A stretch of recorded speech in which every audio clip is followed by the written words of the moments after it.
জীবনে শান্তি চাই? তাহলে আজই এই একটি কথা মনে রাখুন। প্রেমানন্দ মহারাজ বলতেন, মানুষ যতই দুঃখে থাকুক, যদি সে হৃদয়ে ভগবানের নাম ধরে রাখে, তার জীবন কখনো অন্ধকারে ডুবে যায় না।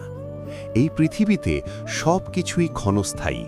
ধন, সম্পর্ক, অহংকার সব একদিন চলে যাবে, কিন্তু যে ভালোবাসা তুমি ভগবানের প্রতি দাও সেটা কখনো নষ্ট হয় না। লর্ড কৃষ্ণা আর রাধার প্রেম আমাদের শেখায়, সত্যিকারের ভালোবাসা মানে অধিকার নয়, এটা হলো আত্মসমর্পণ।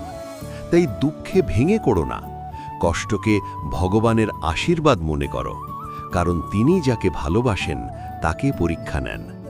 শেষ কথা, ভগবানের উপর ভরসা রাখো, দেখবে অসম্ভব সম্ভব হয়ে যাবে।